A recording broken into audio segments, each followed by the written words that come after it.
seorang pendongeng dari kota Medan. Iya. Di sebelah Ria nih aku lihat lucu banget. Yang laki-laki siapa namanya? Nama aku Dodi. Dodi. Iya. Dodi asalnya dari mana? Kalau waktu itu Karya beli Dodi dari Bandung. Wah, luar biasa, jauh-jauh dari Bandung ternyata Dodi ya. Yang perempuan ini siapa namanya? Kalau aku Yaya. Iya. Iya. Kalian nggak mau kenalan sama aku? Udah. Bolehlah. Nama abang siapa? Nama aku Erwin Suryadi. Boleh dipanggil Bang Erwin, asal jangan Bu Erwin ya. Enggak, Bang Yadi. Bang Yadi juga boleh. Bang Yadi aja. Iya boleh. Sudah arti Yaya, Yadi. Oh iya, biar pas. Mirip ya kan? Yadi, Yaya, Dodi. Keren. Oke, udah tahu belum si Dodi sama si Yaya kalau 2 hari yang lalu Kak Ria baru ulang tahun. Oh, tentu. Kami kan sama-sama terus, jadi tahu. Udah ngucapin? Udah. Udah, Dodi udah. Udah dong. Oh berarti tinggal aku yang belum ngucapin ya? Curang, udah lewat ulang tahunnya. Nggak apa-apa, saya ucapin selamat ulang tahun untuk Ria yang Iya. ke-23 tahun. Iya, terima kasih. Harapannya di usia 23 tahun apa Ria? Harapannya di usia 23 tahun. Kalau cerita harapan namanya manusia hidup tentu banyak harapannya ya. Benar. Tapi target yang paling ingin dicapai dalam waktu dekat itu 2W. 2W. W pertama, Wisuda. W yang kedua, Iya, W yang kedua. wedding. Wedding, nggak mau wedding dulu baru wisuda. Enggak, wisuda dulu. Ntar kalau udah wedding wisudanya ribet. Iya benar. Kita doakan ya teman-teman, kita doakan Dodi, Yaya semoga Karya cepat wisuda, cepat wedding. Amin. Terima kasih. Nah di sini kan udah ada Dodi, udah ada Yaya. Nggak seru kalau kita nggak cerita tentang dongeng. Oh iya, Yaya tahu. Bukan Yaya yang mau ditanya. Jadi? Yaya agak cerewet ya. Emang gitu. Iya. Nih Ria, banyak karya sastra kan yang bisa ditampilin. Kenapa lebih memilih mendalamin mendongeng daripada karya sastra yang lainnya?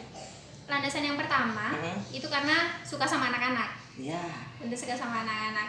Terus yang kedua, dongeng ini adalah jenis sastra lisan yang sudah hampir hilang. Kebanyakan mahasiswa sastra atau mahasiswa pendidikan bahasa dan sastra Indonesia itu fokus ke puisi, pidato, drama, cerpen, dan beberapa karya sastra lain yang memang mereka anggap itu sebagai karya sastra yang sesuai dengan jiwa mereka gitu. Sementara dongeng dilupakan, dianggap karya sastra jadul dan sudah tidak penting lagi di era sekarang ini. Tapi justru dari situ Ria beranggapan bahwa dongeng ini perlu kita naikkan lagi karena memang dongeng ini merupakan warisan dari leluhur kan? Iya benar. Menarik nih. Sebelum bulan Ramadan kemarin, itu terus terang saya ada rasa pengen belajar dongeng. Untuk apa itu? Nah karena ya itu tadi pengen punya ilmu bercerita, sama seperti yang Ria bilang tadi, kayak puisi itu sudah banyak orang yang berpuisi, orang yang main drama itu udah banyak gitu kan. Nah, tapi untuk dongeng sendiri itu jarang. Iya. Sehingga waktu bulan Ramadan kemarin, sebelum Ramadan, saya pengen belajar dongeng tapi nggak tahu tempatnya di mana, nggak tahu juga menghubungin siapa. Jadi boleh di-share informasinya? Oh boleh, kalau untuk belajar dongeng. Nah, kebetulan Ria sendiri itu tergabung di salah satu komunitas dongeng Di kota Medan? di kota Medan, namun sebenarnya komunitasnya itu berskala nasional. Kita sudah ada di seluruh provinsi yang ada di Indonesia. Kalau di Medan itu ada Kampung Dongeng Medan. Oh, pernah dengar namanya, Kampung Dongeng Medan. Terus Kak? Nah, Kampung Dongeng Medan itu memang komunitas yang peduli terhadap anak. Jadi aktivitas kita bukan cuma dongeng aja. Tapi ada apa lagi ya? Oh, ada sains. Iya, ada sains. Jadi kita ada buat percobaan-percobaan sederhana yang bisa dilakukan oleh anak-anak. Itu kan untuk menambah ilmu pengetahuannya juga. Ada games. Iya, ada games edukatif. Pokoknya hal-hal yang berkaitan dengan dunia anak, kita kembalikan kepada anak agar anak tidak terlalu bergantung dengan gawai sekarang ini. Iya benar. Karena nih gawai ini terlalu menghantui anak-anak ya, pagi siang malam gawai, pagi siang malam gawai gitu. Alasannya apa? Karena mereka tidak punya pilihan lain, tidak punya wadah untuk mengembalikan dunia anak itu sendiri. Tadi kan ada belajar sains, game dan sebagainya. Apakah itu semuanya menggunakan media dongeng juga atau ya bervariasi di saat ingin melakukan sains penelitian kecil-kecilan, dongengnya itu disimpan dulu atau gimana? Per segmen.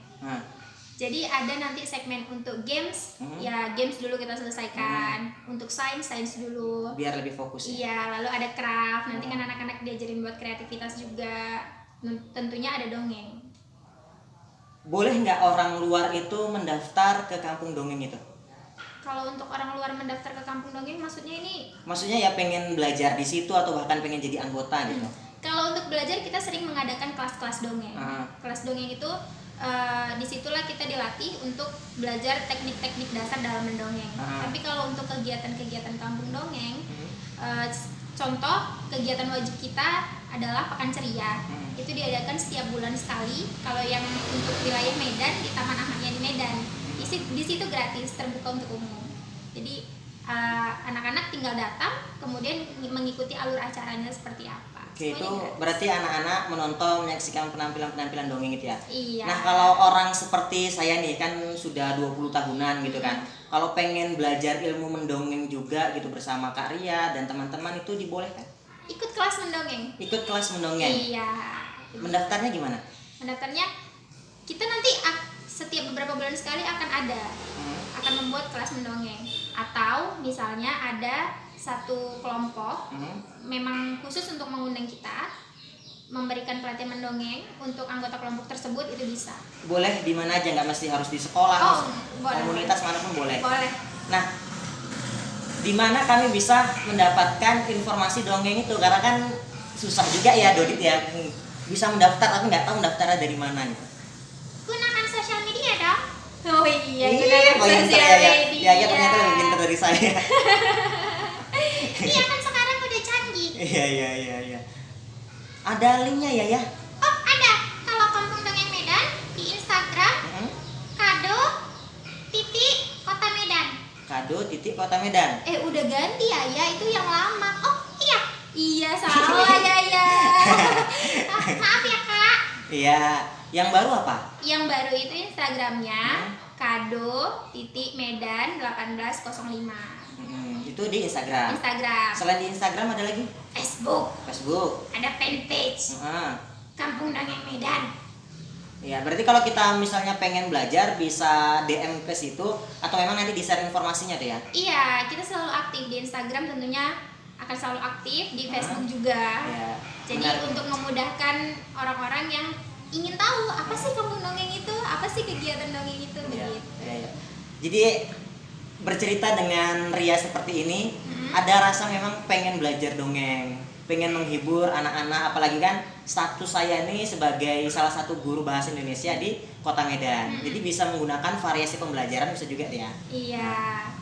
Kan di sini udah ada Dodi sama Yaya nih. Nggak seru kayaknya kalau kita nggak lihat pertunjukan sedikit dari Dodi dan Yaya. Pertunjukan apa? Kalau gitu coba Dodi sama Yaya ngobrol, cerita, suruh subscribe channel YouTube Erwin Suryadi. Ya udah, kalau gitu Yaya sama Dodi bilang ke teman-teman supaya subscribe channelnya Erwin Suryadi. Oke teman-teman, jangan lupa ya untuk subscribe channel Abang Ganteng Erwin Suryadi. Iya, jangan sampai nggak di-subscribe ya. Keren. Ini menariknya, suaranya itu kan sebenarnya dari Ria ya. Iya. Nah, tapi suara Dodi dan suara Yaya ini bisa berbeda. Latihannya sulit? Enggak sulit. Kalau ngajarin saya sebentar mau bisa? Bisa. Coba saya pengen punya suara yang berbeda biar bisa menipu mantan. Waduh, menipu mantan. Padahal pacaran aja nggak pernah. Oh, iya. Bukan nggak mau sih, nggak laku. Allahu Akbar. Ya boleh. Abang ini merendah untuk meroket. Hah? Merendah untuk meroket. Iya. Nah, kalau teknik dasar untuk membedakan suara itu, kita biasa membedakan suara kecil, suara biasa, sama suara besar gitu. Nah, kalau suara biasa untuk narasi, misalkan pada suatu hari kita menceritakan begitu. Untuk prolog ya. Itu suara biasa kita ngomong. Biasa, suara normal kita. Oke. Nah, lalu untuk suara tokoh, jadi agar bisa dibedakan, itu pertama tokoh kecil. Coba ngomong pakai suara kecil. Aku ngomong pakai suara kecil kayak gini. Bisa masuk nggak? Sedikit lagi, lebih ditekan. Oh ditekan. Iya. Nah, aku bisa. Berarti bisa ya? Bisa. Itu beda nggak sama suara sini gini? Beda. Beda serius, nggak bohong. Enggak bohong. Coba ya.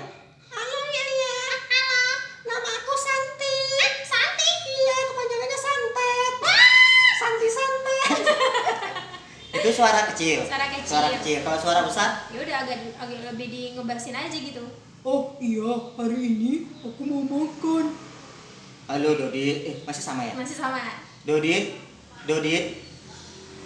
kenapa kamu diam aja Dodit? Ngomong mau apa? Masih sama tuh. Masih belum terlalu terlihat jelas perbedaannya. Tapi intinya ya kalau suara kecil dikecilin tapi ditekan. Iya. Kalau suara biasa aja. Gitu.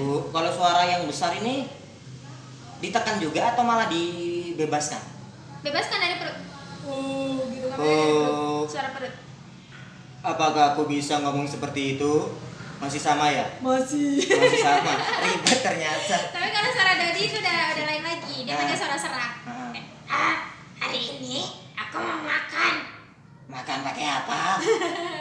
Lama-lama akan terbiasa. Iya, Tapi iya, pembiasaannya benar. itu memang awal-awalnya kita akan dianggap aneh. Kalau Ria sendiri tuh sama keluarga sering kayak adik kan nyuruh mandi. Nanti ngisengin, adik mandi sana. Udah sore. Nah, Nanti mereka bingung. bingung. Tapi lama-lama terbiasa. Kakak lagi latihan suara kan. oh katanya udah gitu. memang udah paham duluan. Udah paham. Karena gini ya, aku kan pernah ikut pertukaran mahasiswa ke UGM. Nah, waktu di sana itu lihat orang teater, bahkan sempat ikut pelatihan suaranya. Itu dilatih ada gitu, ini suara nging gitu kan. Nah, kepala ini pusing. Perut ini juga rasanya tuh sakit tapi harus ditahan, latihan terus latihan. Dan hasilnya waktu mereka ngomong biasa sama nampil itu jauh beda. Kalau kita orang yang kenal pasti nggak akan tahu bahwa itu suaranya berbeda jauh, nggak sama, jauh beda.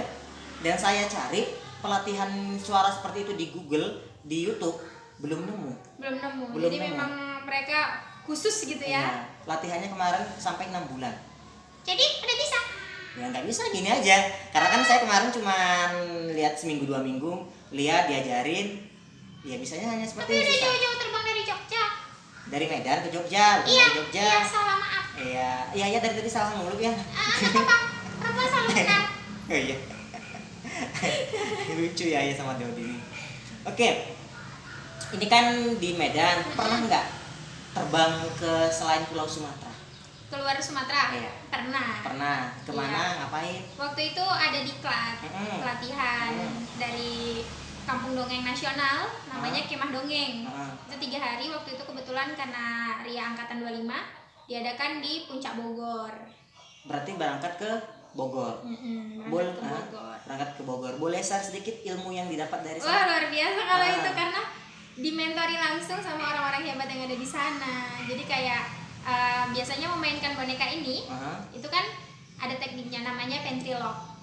Itulah dia pakai suara perut di mana bonekanya kelihatan berbicara tapi mulut kita nggak kelihatan gerak. Itu yang saya lihat di video Instagramnya Ria. Mulutnya diam. Ini ngomong sampai saya tanya ke Ajiji teman saya, itu yang ngomong Ria ya? Ya iya katanya, tapi nggak terlalu terlihat bibirnya.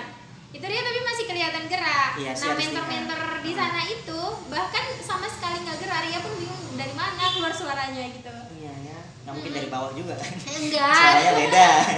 Nah itu teknik. Nah setelah teknik ventriloque ada teknik-teknik lain kayak Ventriloque itu apa tadi? ventriloque itu teknik suara. Teknik suara namanya ventriloque. Oke, Teknik suara untuk boneka. Selanjutnya? Kemudian teknik penguasaan panggung. Gimana Itu tuh? diajarkan juga.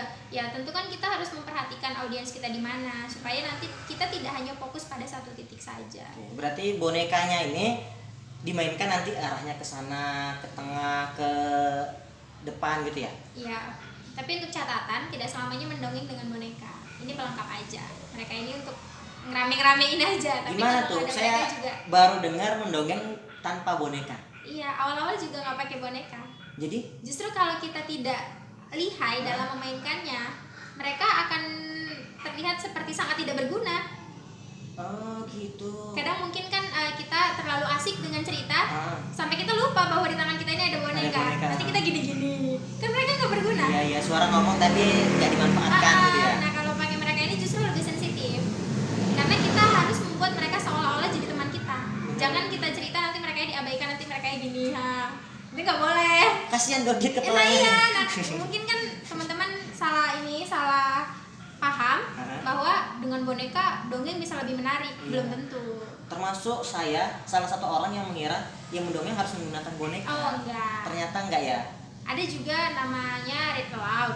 Apa itu? Kita membaca buku Hmm. kepada anak. Jadi teknik-teknik bercerita itu sebenarnya sangat banyak. Tergantung kita nyamannya di mana dan memang lebih bisa mendalami cerita itu dengan teknik yang mana. Kalau mendongeng yang Ria lakukan ini apa nama tekniknya? Teknik mendongeng yang Ria lakukan. Nah, Kalau ada. Ria dongeng musikal. Dongeng musikal berarti Iya. pakai musik gitu. Iya, Oke, pakai musik. selalu seperti itu. Iya, biasanya kalau tampil-tampil. Nah, kalau mereka cuma dipakai ketika ice breaking, biar anak-anak senang. Oh gitu. Kalau Ria. Iya. Nah, jadi kalau di awal perkenalan, main-main dulu sama boneka supaya anak itu nyaman.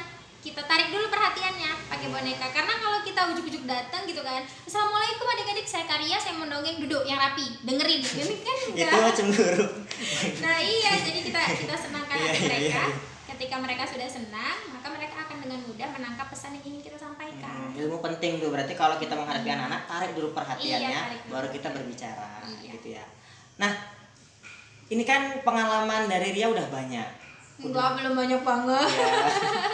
Ya udah Pak, tapi kan udah berkunjung ke sana kemari juga ya. Iya. Nah, pengalaman yang paling menarik itu di mana? Yang sampai sekarang susah dilupakan gitu. Pengalaman menarik kalau untuk dongeng, Dongeng. mengisi acara yang dipanggil oleh beberapa lembaga gitu. Hah? Itu waktu itu ada diundang di Afros.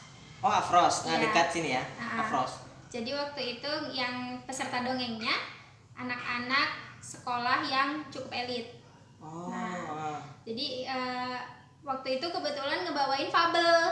Iya, cerita binatang. Iya, cerita binatang. Nah, di dalam cerita itu namanya binatang kan bisa berbicara kalau dalam Iya, fabel. benar. Jadi Ria bicara pakai tokoh ikan waktu itu. Pakai tokoh ikan mas. Jadi ikan masnya itu ngomong. Karena kan waktu itu diminta temanya sungai. Jadi Ria ambil tokoh ikan mas. Ikan masnya ngomong, kemudian ada satu anak yang unjuk tangan, gitu kan? Dia Seru lagi cerita. Sampai sekarang nggak lupa itu.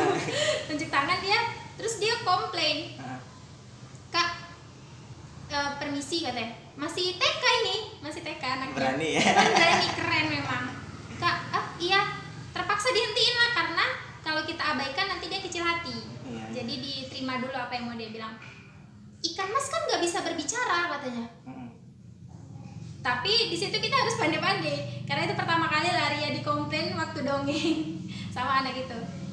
Ikan mas kan nggak bisa berbicara, jadi kita harus mengalihkan Iya. dan tidak menanggapi lagi apa yang dia bilang. Oh, kalau dalam cerita Kak Ria, ikan masnya bisa baca, ikan masnya bisa bicara. Jadi kita dengerin lagi ya apa yang akan terjadi, tutup langsung.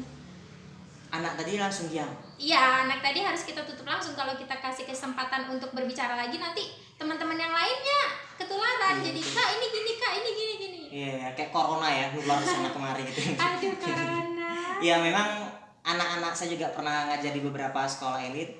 IQ mereka tuh lebih tinggi, Iya. keberanian mereka juga lebih tinggi daripada anak yang biasa. Lebih gitu ya. kritis Lebih mereka. kritis. Karena memang dari vitaminnya berbeda, dari pelayanan orang tuanya berbeda gitu ya. Tuh. itu nggak terlupakan itu. Pelajaran juga harus pandai-pandai ngeles ketika ada anak-anak yang tiba-tiba bertanya seperti itu. Aduh. Kalau pengalaman sama itu lagi sama Dodit sama Yaya juga nggak? Waktu itu lagi bercerita. Bercerita mereka disimpan. Oh, mereka disimpan. Kalau pengalaman sama mereka, Yaya gimana? Rambut Yaya habis dijambak. Seriusan? Iya, sering. Kalau Dodi udah masuk tas ditarik-tarik. Karena Dodi sama Yaya itu lucu, imut-imut. Makanya saya juga nanti pengen foto bareng sama Dodi Yaya ya. Bayar? Iya, nanti saya kasih permen. Yaya nggak bisa makan permen. Nanti lengket-lengket Karya capek nyucinya. Iya capek dong ya kalau kotor Karya capek nyucinya. Nanti kalau dikasih uang Yaya juga nggak bisa beli. Uangnya kasih Karya. Ini pinter emang Yaya ya, gitu ya. Iya. Nah, sudah banyak ilmu cerita yang saya dapatkan, juga teman-teman dapatkan dari Dodi, Yaya, dan juga Ria. Apa sih manfaat yang Ria rasakan dari mendongeng ini, ada nggak perubahan hidup dari sebelum mendongeng sampai mendongeng seperti sekarang? Oh, tentu. Nah, apa itu? Kalau perubahan dalam diri sendiri itu, dulu Hah?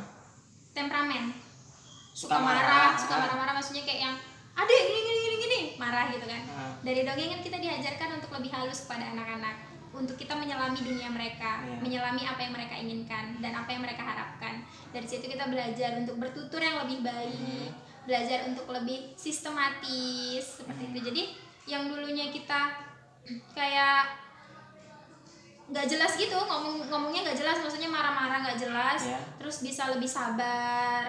Kalau ke anak-anak lebih mengerti. Kadang kan kita kesel gitu lihat anak bandel. Iya. Tapi semenjak belajar dongeng, semenjak mendalami dongeng, anak bandel itu bukan sebuah kesalahan.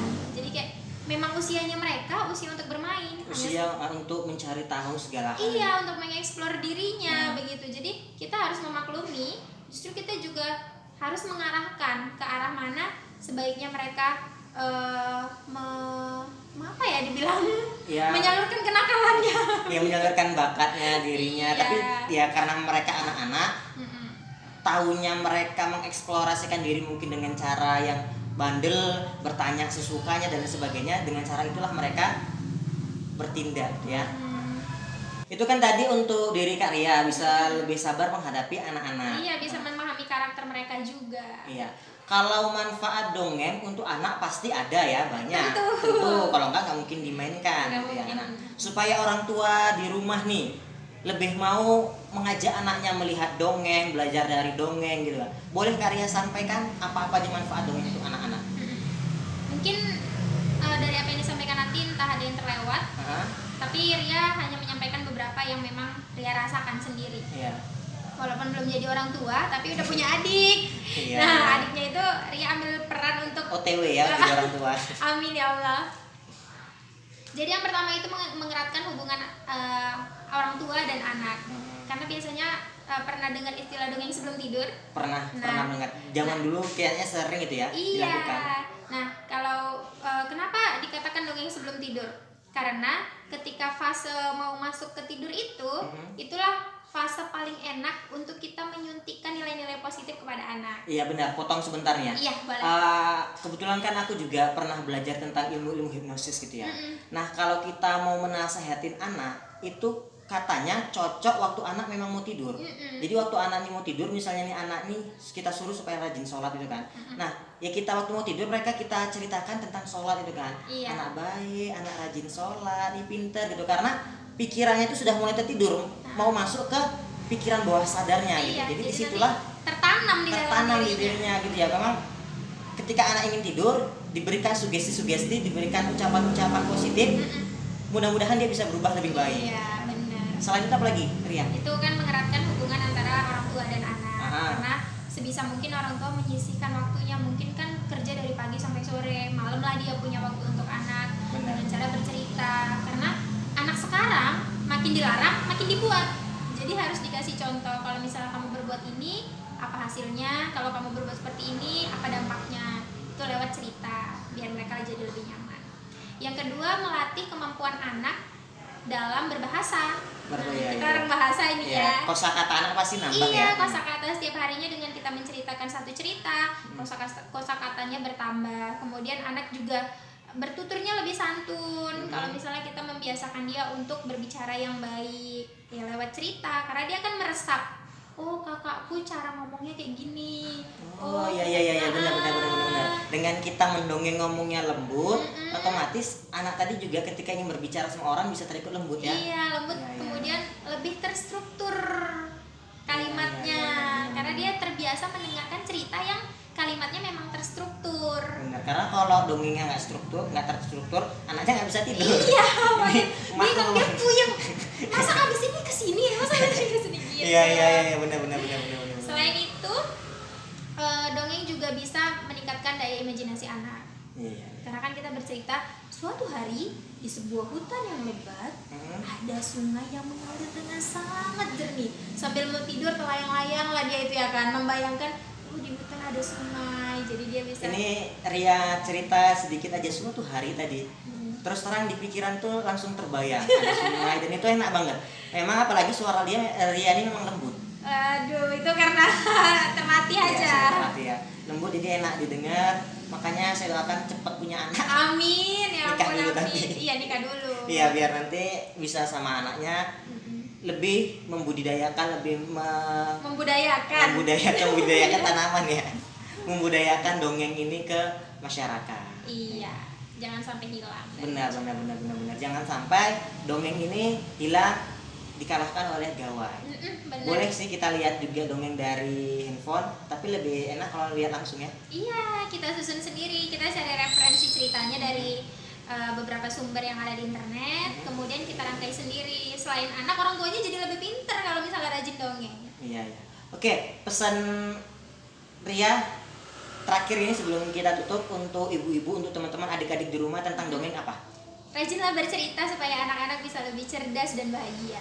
Oke, terima kasih Ria atas waktunya. Iya, sama-sama. Mudah-mudahan yang kita share ini bisa bermanfaat untuk orang banyak. Amin. Amin. Karena setiap orang pasti ingin menjadi orang yang bermanfaat. Iya, mudah-mudahan. Terima kasih juga sudah kasih kesempatan Iya. ngomong Yaya dan Dodi. Iya, terima kasih Dodi ya. Iya, sama-sama. Terima kasih juga Yaya. Iya, sama-sama.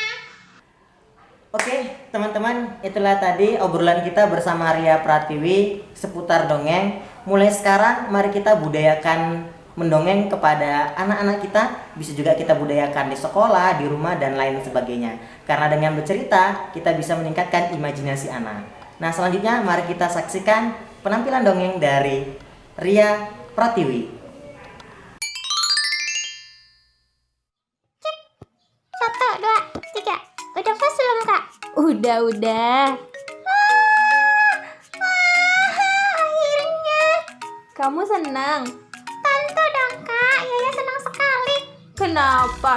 Akhirnya Yaya bisa menyapa teman-teman yang ada di rumah. Oh, jadi karena itu senangnya. Iya, Kak. Sama, Kak Ria juga senang karena udah rindu banget sama teman-teman yang ada di rumah. Kalau begitu, kita sapa teman-teman yuk. Oke, Kak. Assalamualaikum, teman-teman. Waalaikumsalam.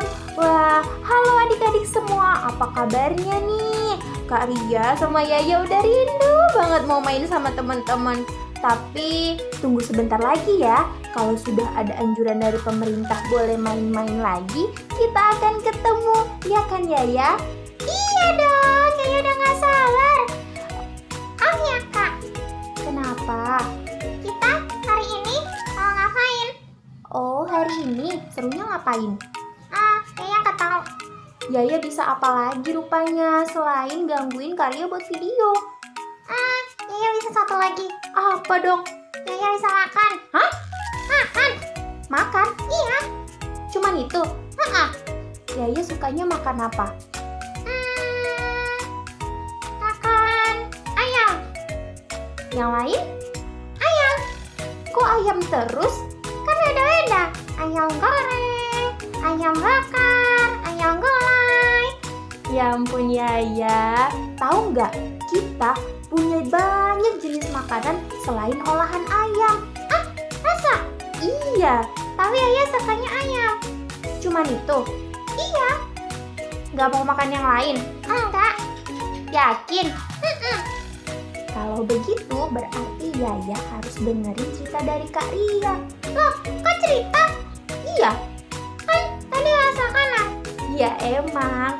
Tapi cerita Kak Ria kali ini berhubungan dengan makanan. Apaan? Mau dengar? Boleh.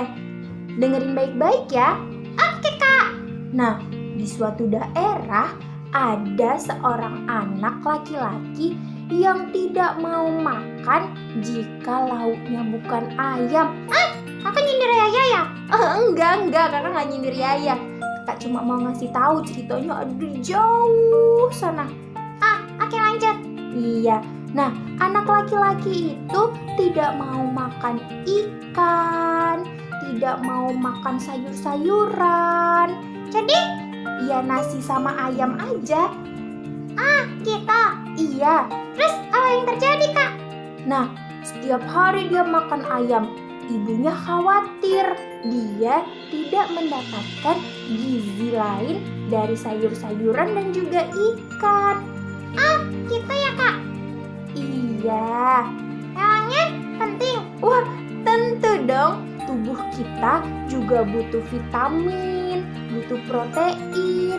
Nah, itu didapat dari ikan dan sayur-sayuran. Lanjut kak. Baik. Nah, sang ibu pun ingin sekali anaknya juga mau makan sayur dan ikan. Lalu apa yang dilakukan? Nah, sang ibu mencari cara bagaimana supaya anaknya mau makan ikan. Diapain kak? Sang ibu membuat sebuah olahan yang sangat lezat. Apa kak? Nah, olahan ikan ini berasal dari daerah Palembang, Sumatera Selatan. Wah, jauh. Iya, jauh dari kita yang ada di Medan. Iya, lagi kak. Kemudian ikan-ikan yang sudah dibeli diubah menjadi bentuk lain dan tidak kelihatan lagi ikannya. Dibuang ya kak? Bukan ya, ikannya sudah diolah menjadi bentuk lain. Apa dong? Nah, teman-teman tahu nggak kira-kira apa olahan dari ikan yang berasal dari wilayah Sumatera Selatan? Ada yang tahu? Enggak.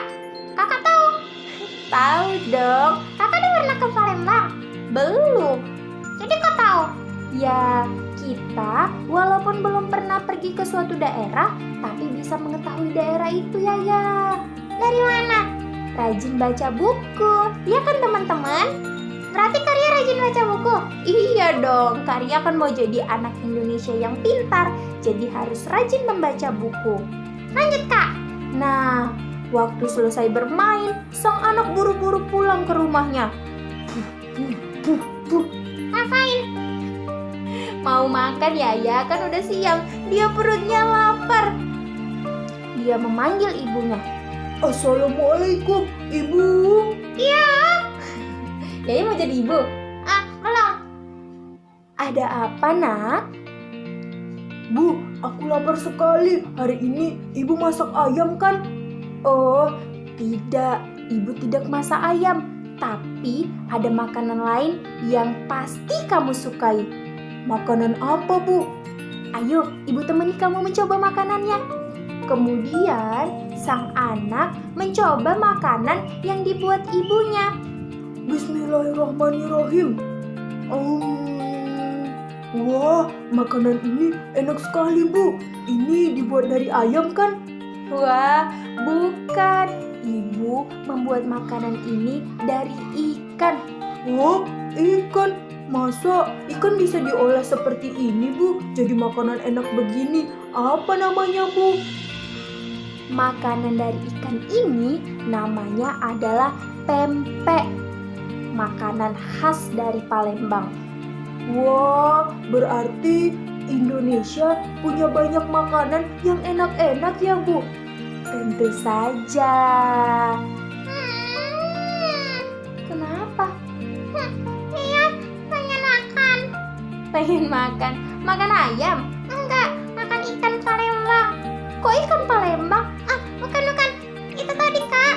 Yang bilang itu tadi apa sih namanya? Ya lupa. Oh, pempek maksud kamu.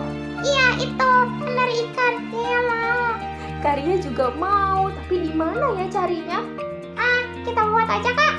Iya udah, nanti kita belajar buat makanan-makanan khas Nusantara. Cuma itu kak makanan yang enak. Indonesia ini punya banyak kuliner tradisional yang khas, lezat, dan juga bergizi tinggi. Apa aja kak? Yaya tahu nggak mie yang terkenal dari Italia? Tahu. Apa?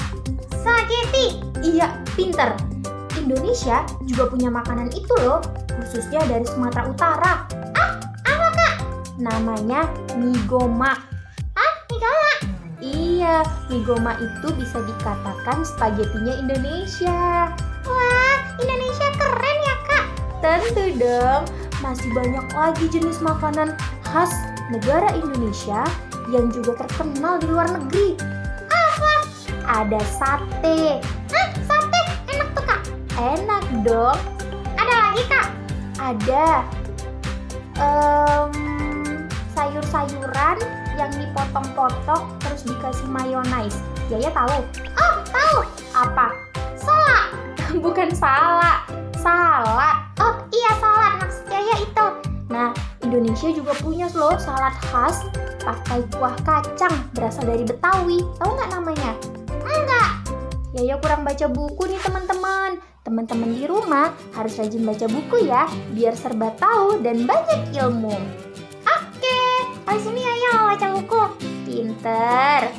Tadi apa namanya? Oh iya, nama makanannya adalah gado-gado teman-teman. Nah, gado-gado itu juga sehat loh karena terdiri dari sayur-sayuran segar yang mengandung banyak vitamin untuk tubuh kita.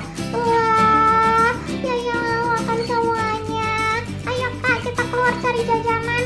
Yaya udah gak sabar, pengen ngerasain, nyobain, nyicipin kuliner Nusantara. Segini dulu ya cerita Yaya dan Faria. Kak, Kenapa? jadi anak laki-laki tadi suka makan ikan. Oh iya, hampir lupa sama ceritanya.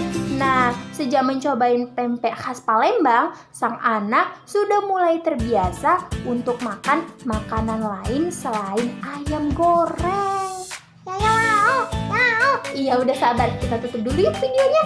Oke, baiklah teman-teman. Sampai jumpa di video-video berikutnya. Assalamualaikum warahmatullahi wabarakatuh. Waalaikumsalam.